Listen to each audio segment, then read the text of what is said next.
Hey, my lovely Willow Vibes tribe members. I am Jessica from Willow Vines Intuitive Vibes, and I'm here to do a spooky tale for Spooktober. I hate it when I say it like that. It sounds really weird. Anyways, this mask is so uncomfortable. I'm like, oh, I'm going to record in this because it's a butterfly and it's like a sign for some people. Maybe it is for you. Has some spooky shit going on for you. I don't know. I just found this in a tote and I was like, oh yeah, oh yeah. It's like I could fly away. Don't ask. It ain't staying, like I said. Whew. I feel like it like pokes my eyes and stuff. And I didn't even like do my makeup the way I should or anything. Just fucking second day wear. I suck at beauty regimens. I just do. It is what it is. But say goodbye to the mask. It's gonna fly away now. Woo. Anyways, I might wear some other costumes. So I hope all of you are well. If you like these videos, please like, comment, share, and subscribe.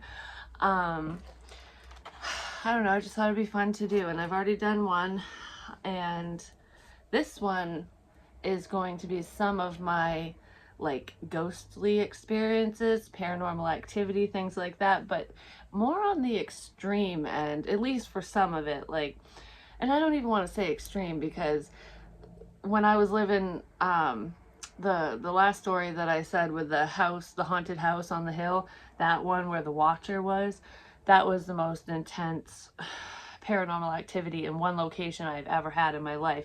Where I currently live, there's quite a bit of activity that goes on, but I feel like I stir up the energy a lot because I read tarot and I practice with my mediumship and everything like that. Not to mention my kids are both sensitive as well, so we bring it in a lot. Plus it's an old house. This house is one of the first houses built in my area, so it's pretty old. I mean, it's been renovated and updated, but you can tell by the beams and stuff in the basement, so the shell of the house is all hand done. Like, you can tell a machine didn't cut the wood and stuff. It's kind of cool, and it has those like square looking nails and shit. But anyways, it adds character to the place, at least in my opinion, and I love spooky things and I love old things as well, which is probably why spirit comes to me a lot, because I could have haunted objects for all I know, which I love it. I don't even care. Like, that stuff is just so intriguing to me. I've got a couple stories that I'm going to combine in this one because they're not very long. The first one, when I was married to my kid's father, my first ex-husband, my first husband at the time. Anyways, one of the homes that we lived in a completely different town, it was a new build pretty much. Like, land's old anyways. There was like a couple things, there was quite a few things that happened there, and it's because, like I said, we're sensitive, we draw in the energy. Maybe we woke something up on the property, who knows, because I feel like it used to be like farmland, because we had one of those old rock walls and stuff that divided property lines, which I absolutely love, and it's been there for hundreds of years. One time when my son was little, he was probably 4, maybe between 3 and 5, because he was pretty young, but he could talk. Stuff used to move in his room all the time, and we thought it was him, and he would constantly ask, like, Mama, where's my teddy bear? Mama, where's this? And it's like, I don't know where you put it, you know? So we didn't think anything of it, because we just thought he misplaced it. He's a kid, you know, he put it over here and forgot, kind of thing. I wanted to believe him, but at the time it was kind of like, okay, I kind of believe you because you're too young to understand ghost stories.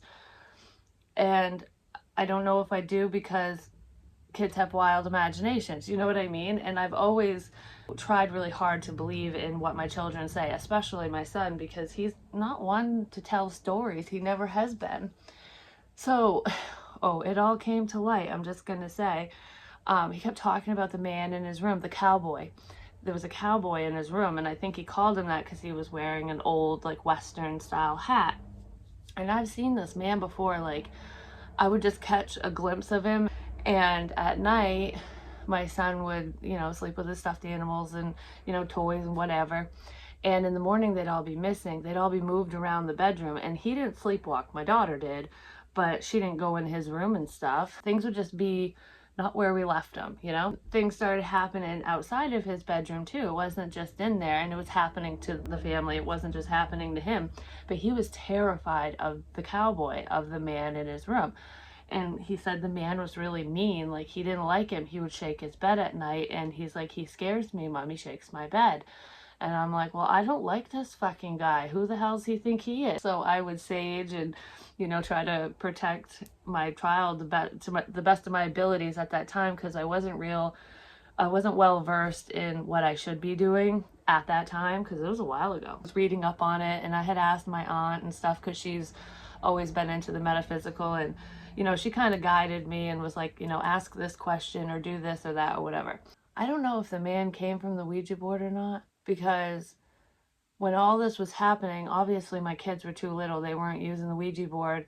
And I didn't even use the Ouija board in this house. I had taken it from when I was a teenager. I had one from a long time ago, which I've got Ouija board stories too. And it was in a box down in the basement somewhere or whatever. Well, I ended up finding it when all this weird shit was going on. And somehow it got put under my bed. I don't know. I can't remember if I put it there or if, you know, my husband at the time did. But it ended up going under my bed, and I was like wondering if there was like a correlation, you know, the cowboy or whatever. I think he was tied to the land, but like I said, we didn't use it in this home. But oh yeah, my husband at the time, he did. He tried to, and he goes, this is like a bunch of hocus pocus basically. And I'm like, no, it's not, but whatever. The second that Ouija board went under my bed, I was having nightmares, like severe nightmares. And I'm like, what the hell is attached to this damn thing? Because I didn't think of the board at first. I was just, I mean, I would wake up crying. They were so bad, because it was almost like real life scenarios, things, my biggest fears. Because I used to have this fear that I would be buckled into my car and I would drive off a bridge, like get into an accident, and then I couldn't get out of the vehicle and I would drown, and I was terrified of it, kind of thing. But these dreams surrounded my children. Someone would always break into the house, and I would hear it, and I'd wake my husband up in the dream, and I'd be like, there's a noise, there's a noise. And I actually did this in real life too, because I'd be so scared from the dream. I'd be like, get up, go check the house. Like, now. I'm terrified, because that's how real they felt. Like, and he would always go check, and there would be nothing there, and then he'd go back to sleep, and then the intruder would come in. And the way that the house was set up, it was my daughter's room, my son's room, and then our room was towards the back across from my son's room at the end of the hall. And the intruder would always go into my daughter's room first, and I would hear a gunshot, and I knew that he killed her. And she was a baby, you know, at this point. And I would wake up like right before he'd go into my son's room. I'd wake up in a panic, and I'd be crying. So I'd have these god awful dreams. And there was one with a fire where I would literally jump through a wall of fire, and I'd grab my son and jump back through and like throw him out the window, because in my bedroom in that house, which I was always dreaming about that house, you know, where I was at. So it felt like it was going to happen. But the window was like kind of ground level, so it's not far of a drop. But on the other side of the house, it was a pretty big drop. Like, nobody could jump out those windows without getting hurt. But anyways, I'd grab my son and, you know, kind of hand him to my husband and be like, there you go. And then I'd go to get Emma, and I couldn't get her. I could never get her. It was just infuriating. So, I mean, I would have them every single night. I'm like, what the hell is going on here? So I was cleaning, and I found the board under my bed, and I'm like, you motherfucker, I know what this is from now. So I took the thing, I moved it. I didn't get rid of it yet. I put it back down in the basement where it was. And then I think it came back upstairs because my ex-husband found it and was like, oh, look what I found. I'm like, yeah, no, I friggin' put it down there. I don't want it up here. I ended up burning the board because I didn't want nothing to do with it after a certain amount of time. I'm like, I'm done, because something's attached to this, and goodbye. And that's what I was advised to do back then. And actually, things calmed down quite a bit when I did that. But anywho, like, we would hear noises. I had this notepad on my fridge. You know, you just write notes on it. It's a decorative one, it was magnetic. And you really had to like pull to rip the pages off from this thing. They didn't just fall, but they would just fall. And I would be like, well, what the hell? So I'd pick it up and put it on the counter. I'd turn around to walk somewhere else, and another one would fall. And I would be like, this thing's expensive. Stop ripping up my paper. What the fuck is wrong with you? It's like, if you want my attention, get it some other way, because I don't want you to ruin my notepad. I like it. And it would just, like, they would just fall off, and I would run by it, and I'd do this, and I'd like pull on the paper, and they wouldn't fall off. So I'm like, why the hell are they falling off the damn thing? It's weird. And that happened multiple times until I decided to move it, because I was like, all right, I'm sick of this shit, you know. It was an expensive little decorative pad that I didn't even use because it was pretty. And yeah, the ghost in the house was like, oh, well, I don't like your pad. So it ruined it. But anyways, that happened. And then, oh yeah, this just put a pit in my stomach. It just popped in my head. I think there was a correlation here between the cowboy dude and the creepy cowboy and this little bitch. I can't believe I forgot about this. This scared the bejesus out of me. I've never been so scared in my whole entire life. Like, no thank you. This was before I got rid of that fucking board. This is what made me get rid of the board, because I was like, I don't want nothing to do with anything like this. Nope, hell no. I was sleeping, and my son had a habit of, like, if he wanted to wake me up, he would come into my room and he would slowly open the door so it wouldn't wake us up. And then he would walk to my side of the bed and just stare at me like a creepy little murderous child. I was thinking, are you going to be like Chucky someday or something? But he would just stand there like this and wait for you to wake up, because you get that feeling that you're being watched, and you wake up and then you see a kid there and you're like, say something, be louder, child. It would scare the crap out of me. And he would do it all the time. So I had that feeling that I was being watched, and I thought, I thought it was Logan. So I'm like, what do you want, buddy? And I had my eyes closed still. I'm like, what do you need? And no answer, no reply. Because if I said his name before, he would be like, Mama, So I'm like, what the hell? So I open one eye, and you know how your eyes are kind of blurry, like you have to adjust when you first open them? I saw a kid there, and I was like, what's up, Logan? I saw long curly hair. It was like a dirty blonde color. And even my daughter wasn't this tall for one at the time, and she didn't have much hair. She had the little like Cindy Lou Who spouts at this point, so it definitely wasn't her. And when I looked, I will never forget this little girl's eyes. Her eyes were fucking black, just void. They weren't there. Like, it was just nothing. And because when I was going like this to like kind of focus, I was like, I fucking hit the ceiling, like legit hit the ceiling. I was so scared. I backed up on the bed, and like when I jumped, I landed on my husband. Scared the crap out of him, because he's like, oh, what the hell? What's going on? And I'm like, is she gone? Is she gone? Is she gone? Is she fucking gone? And I had my eyes closed. I was flipping my shit. And he's like, is who fucking gone? He turns on the lights and nothing there. And I'm like, I was like shaking. It was terrified. I mean, it scared me to tears. I was like, who the motherfucking shitballs is that? So yeah, I didn't really like her very much, and that's when I got into, I'm gonna protect this house with salt. I'm getting rid of that motherfucking board. We doing this, And I started getting out my camera too, because I'm like, I wonder if I can catch this bitch on camera, even if it's in an orb form or whatever. Because the cat in that house too it was weird. We always knew that the cat was looking, all the cats, because she had babies and we had kittens for a little while. But the cats would look like they were playing with someone or something, or looking at something that we couldn't see. And like the cat would just kind of, follow something with its eyes, and it's like, well, what are you looking at, So one night I was laying in bed. We were watching like Taxi Cab Confessions or something. I love that show. It was so funny. I just had this eerie feeling, and I'm like, I'm gonna get my camera out. Oh, I was using Spud Pickles, my ghost radar thing. I don't know. It has words. It generates words and stuff. It said camera, and I was like, because I would just leave it on my nightstand, and sometimes nothing would happen, and then other times words would pop up.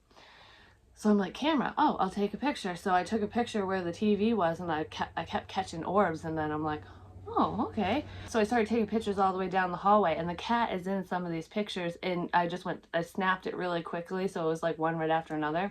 So you could tell like there was no time to move anything, and you could see the cat's head, like if you go through the photos, just like slowly turning, like do do do do do. And as the cat's head is moving in these pictures, the orb, I'm catching the orb the entire time in each photo, and you can see what the cat's looking at. And I'm like, huh. It was on the wall. Like, it kept showing up near the picture frames because I had family photos and stuff on the wall. And it would go towards my grandfather's photo. And he would wear cowboy hats too. And he was the first person I would think of when my son was talking about the cowboy and stuff. But I'm like, your grandfather wouldn't hurt you. Oh, now I remember. It's all coming back to me now. I'm like Celine Dion all of a sudden, pointing to my grandfather on the wall. And that picture kept turning on the wall. It'd always be crooked. And I'm like, what the hell? No matter if you ran by it, I tested all this stuff out just to see if it would turn on its own, kind of thing. And no, it was being turned. The cowboy, I strongly believe, was my grandfather, trying to protect my son from that little bitch that I saw, that creepy little girl who is not a little girl. I kind of feel like he was protecting Logan, and he was just afraid because he didn't understand, you know, all this weird, creepy shit's happening to him, and he's so young, he probably just assumed it was him. That was what I was feeling with that once we kind of put the pieces together. But that girl, oh my gosh. And I wasn't the only one to see her. My ex-husband's brother thought that my daughter had come out of her bedroom and walked into what used to be me and my ex-husband's room. And because the little girl just walked across the hall, and he saw her clear as day, and he was like yelling Emma's name, like, Emma, like, what the hell? But this girl was bigger than Emma, like older. It was the same one I saw, so it was more around my son's age, or maybe even a little older than him. And my daughter wasn't even there. He just didn't know it. He thought she was taking a nap or something. And he's like, because he said something to my ex-husband, it was like, Emma just went in your room. And he's like, no, she didn't, because she's not here. She's with her mother. And he just about shit his pants. He did not like sleeping in that house. The other weird thing that was happening with all like the cowboy stuff with my son complaining about him, because he never complained about a little girl. So maybe, you know, this little creepy demonic whatever was showing itself differently to my son, you know, and I was seeing it as a child. Or he could have seen, you know, the child too and was just scared of the man. I don't know. And there was another man, but he told me it wasn't the cowboy, it was just a man. The man sat across the street in the top of a tree and would call him over and say, come here, come on, Logan. It would say his name and tell him to cross the street. Because I saw him standing outside one day right by the fence, and I'm like, who are you talking to, buddy? You know, because he was having a conversation with someone that wasn't there. So I'm like, who are you talking to? He's like, the man. I'm like, the creepy man? And he's like, yeah, the creepy man. He's across the street. He's up in the tree, and he's pointing to the tree, and I'm looking, and I'm like, well, I don't see anyone. So I'm like, what is the man saying? You know? And he's like, he wants me to go over there. And I said, no. You know you're not supposed to cross the road, so do not go anywhere this man tells you. You ask Mama, not anybody else. And he's like, I know. I told him it's dangerous. I can't go over there. But he told me to keep coming. And I'm like, that motherfucker. I got mad. So I was cursing him out, I'm just going to say. And I was like, all right, stop telling my kid to do bad shit. What the fuck's wrong with you? Like, you're not welcome in my home, whoever the hell you are. The other weird thing, because for a while when all this stuff would go on, my husband at the time, he didn't really believe me. Like, he kind of did, but he never had anything happen to him. So he was like, I think she's losing her fucking mind, you know? Until one day he was watching the kids. He called me all in a panic, like, when are you coming home? I'm like, why? Like, I'm on my way. Like, I'll be there in like 20 minutes or something. What's up? He's like, I'm fucking freaked the fuck out. Like, this is fucking weird. Oh, because right before this, I had told him that my son's door slammed shut when nobody was down there, because I was in the kitchen, like, cooking or something, and I heard the door slam, and the kids were like, Mom, my door's shut, you know, and I'm like, well, maybe it was the wind, you know, but the window was closed. There was no windows open. It's like, well, there's no wind in the house, but we'll chalk it up to it's the wind, you know. Well, I told him about it and he's like, haha, whatever. It was the wind, you know? All the windows are closed. So he's like freaking out. And apparently, my son used to have these Transformer bots, you know, the big ones. And they would be like, oh, I'm Optimus Prime, and, you know, shit like that. And Bumblebee, I think it was the Optimus Prime one that was talking. It started going off in his room with the kids weren't in there. Like, they were all watching TV with their dad in the living room. And he's like, why the hell's the toy going off, you know? So he walked in, and the second he would walk in the room, it would stop. And he's like, okay. And it was just sitting in the toy box, like sitting on top. So there's no way for something to be pressed against it. And, but if something was, it would continue, you know, it wouldn't stop when someone enters the room. So he's like, okay, whatever. And he goes back out and starts talking again. And he's like, well, what the fuck is up with this thing? So he goes and checks again. Same thing happens. He goes back out and then it starts up again. And he goes, will you shut the fuck up? Like screams it down the hallway. And then bam, the door slams shut. I'm like, you gone done pissed him off or it off or her off or whatever. I was like, I would have scared the shit out of him. And he called me right up like, what the fuck? I'm like, I told you. I fucking told you. But whatever. So yeah, I wasn't even going to talk about this ghost story, but it was crazy. And then another thing that happened in that house, I was on the phone with my aunt. My aunt lived in Wisconsin at the time. And we would talk for hours and hours. She was my drinking buddy because I had no fucking life and no friends. So I'd get plowed on Skype and on the phone with her. And she's just hilarious. I fucking love her. So she knew about all this shit going on because, of course, when it happened, I talked to her. Well, I was talking to her on the phone, and I didn't normally talk to her when I was sitting in bed, but she had called me. Oh, because she had been drinking. She wanted someone to talk to. So I was just talking to her while I was sitting in bed before I was going to go to bed. And my husband at the time was sitting beside me. And all of a sudden, as I'm talking, I'm on the phone and I look over to the window, which is closed. And I had a dream catcher. I had it hung up in my room and it started shaking. And I'm like on the phone going, what the hell? Because she goes, what's going on? You got quiet. I'm like, my dream catcher is shaking. Like, there's no wind, no nothing. It's just shaking. And she's like, maybe somebody's having a bad dream, you know, ha ha. And I'm like, yeah, maybe. I'm like, this is just really weird. I got up and I'm like looking, inspecting it, like, what the hell? How is it? Like, where's the air coming from? I couldn't understand why it was shaking. And I climbed back into bed, and I shit you not, no sooner did I put the covers over my legs, my son busts through my bedroom door screaming his ass off. He was having a nightmare. He's like, the cowboy, the cowboy. Like, he was freaking out. He goes, he's shaking my bed, he's shaking my bed, he's shaking my bed. The cowboy was shaking my son's bed to wake him up, which is why I think the cowboy and the man across the street was somebody different. It has to do with that little girl. The cowboy I really think was my grandfather protecting my son, because I feel like when that negative entity was in there, he was going, get up, wake up, you know, don't let this thing, he was trying to keep him away from it. And it was scaring him because he didn't understand.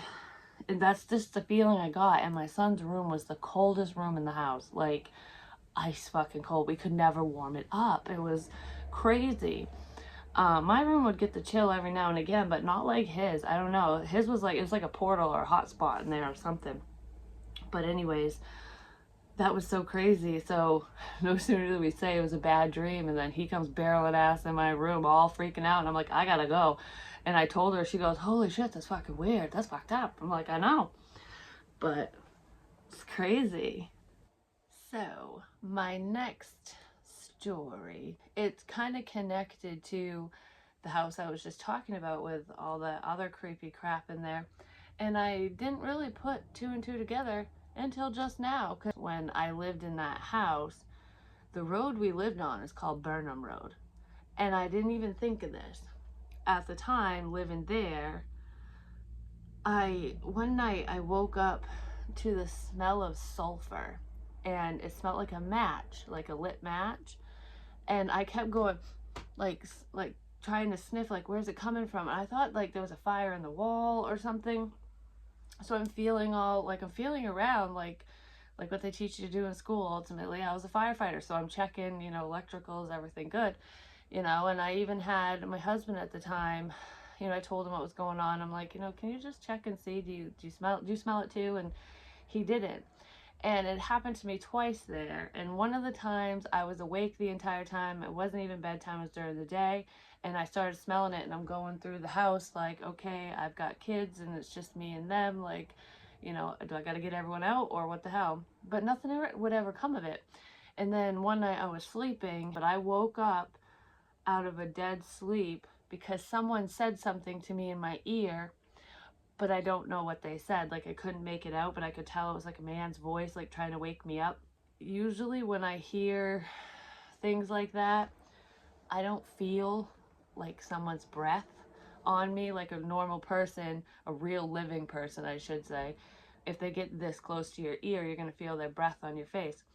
You don't feel that when this happens because it's not a living person talking to you, but you hear them as if it's a living person talking to you. And I woke up to somebody saying something to me, but I couldn't make out what it was. It was a man, and I smelled the sulfur again, and I was starting to get panicked, thinking it was like negative because sulfur, the devil, shit like that. And at that point, I was I wasn't real well versed in the metaphysical. I just wasn't. Like, I was learning, and I didn't know what to do, and it was kind of freaking me out. So I was just like, oh, what the hell? I didn't realize that it was just my clairsentient, or not clairsentient, that's clair knowing, whatever. I could smell things. I have all the clairs, so I didn't realize that was part of my abilities. I just assumed it was bad, because I'm like, sulfur equals not good. And it freaked me out. Well, I think that what I didn't hear that guy say to me was burn them. Because I don't know if he was saying burn them, like burn the house down, burn all the people in it, or the road, like something's going on Burnham Road, or um, a last name of some kind, because I thought it was a name like, hey, Burnham, something like that. So time passes, quite a bit of time passes actually, because the next time that I heard from this guy was in this house. It wasn't, and I've lived multiple places before I came, here fully. One night when I was here, I woke up out of a dead sleep sweating my ass off. Like, it felt like I was in an inferno, like, when you're in a really hot room. And I was just like, like I was suffocating because it was so hot. And I feel how people die too sometimes, so it can be pretty unpleasant. And that's like one of the things I really don't like. Like, I don't mind if it's not so painful, or if they just like kind of lay it on me lightly, but when I don't know, I've had it happen to me to the point where I've actually gone to the hospital thinking I was dying, and it was spiritual. Try telling a doctor that. But anyways, you know, you figure this shit out. I was wicked hot, and I was startled awake because I heard burn 'em in my ear, just like that, like burn 'em.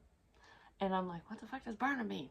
So I wake up and I'm sweating my ass off, and I don't know, the air felt thick. It felt like I was in a smoke filled room, and it felt hot, and I could smell smoke. It smelled like a structure fire. I was like, huh, and I was feeling the walls, feeling the registers, making sure there was, there was no fire, or there was no way for a fire to start, at least, by accident from something I did. I went through the house, and I mentioned it to my kid's father and everything. It's like, what the hell does Burnham mean? What does this mean? I think they were talking about the road. It's the same spirit from there.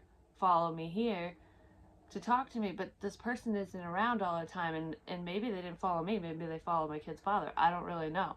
But either way, I think this goes hand in hand, because it popped into my head when I was going to tell the very first story that ended up being something completely different.